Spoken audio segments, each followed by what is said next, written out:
Welcome to HD Toy Theater. This is your host, Darth Azara. Today's review is on Mattel's San Diego Comic-Con 2011 exclusive Blazing Sword Voltron. It is a 8-inch figure with two versions of the Blazing Sword and a very cool sound effect box that plays a very classic sound. So let's take a closer look at what this figure has to offer.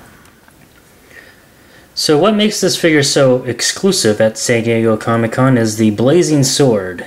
And this is technically the Blazing Sword Voltron. And here's the Blazing Sword, made of a translucent yellow with some kind of a other yellow painted on top, so it looks looks almost artistic in a sense. So there's translucent areas and solid areas, and it looks pretty cool. I really like this concept. And of course you get the Blazing Sword in its normal form. Pretty cool. And you also get a nice voice box, which I ripped out of the package. Sorry about all this cardboard still attached. It's really a pain to get off. At some point I'll really take it off, but there's a little button here that you press, and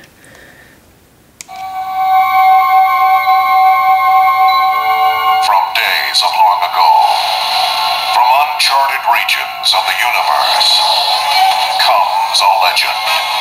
The legend of Voltron, defender of the universe.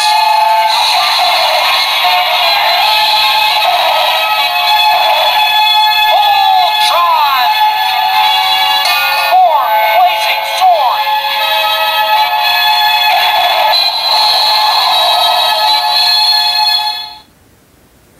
So that's the voice box. You can turn it on and off. You can cut it off as it's playing just by hitting the button again. And that's a very nice feature for this figure. Now, taking a closer look at the figure itself, I should point out that this figure does not come like the way you see it.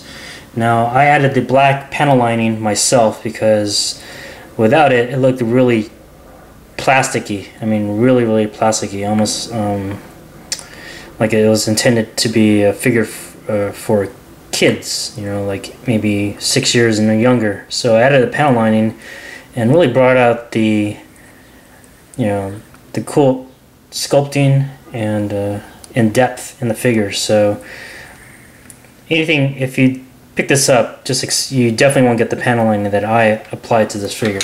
Basically, I just used a simple micron pen and went into the panel lines with the black, so it really brings it to life, really. So I suggest if you get this figure and you don't mind panel lining it, it'll definitely come to life when you do that.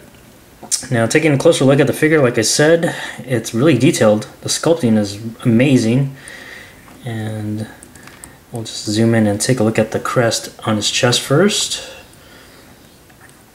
That's vintage Voltron right there. Very nicely done. Now this thing isn't super panel line. There's not so many panel lines that it looks overly designed. It's just very simple and very 80s. And that's all right with me. Now let's take a look at the green line on his left arm. Pretty cool.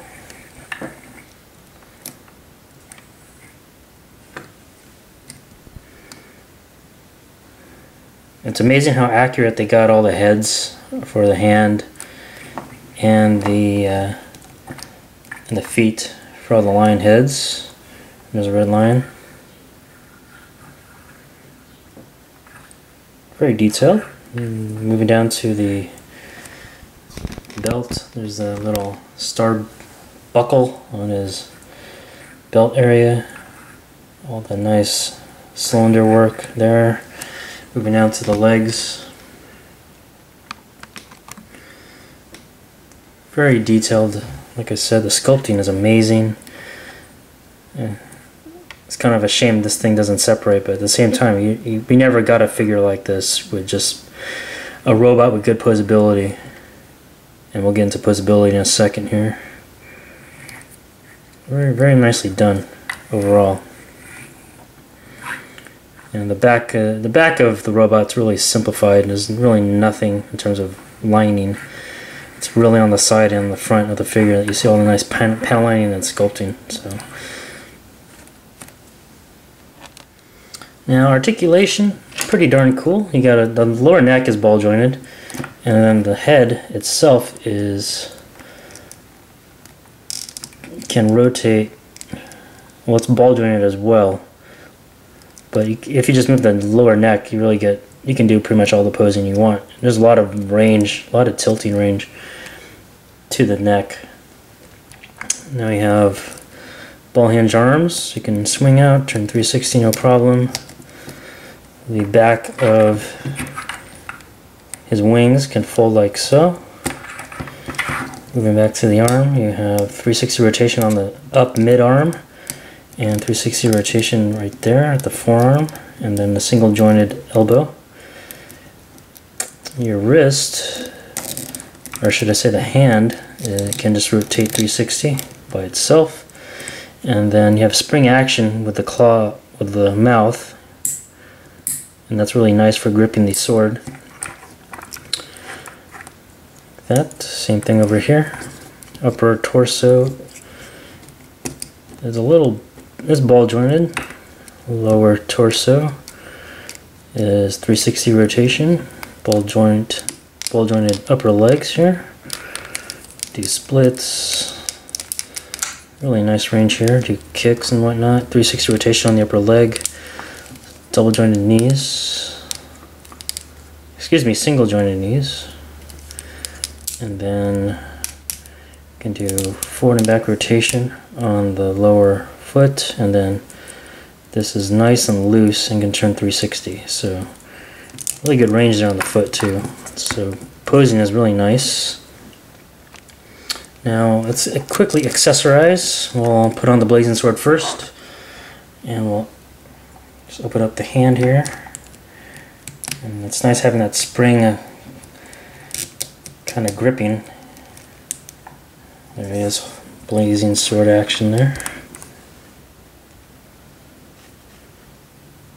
And the same thing for the blazing sword. Just take it off.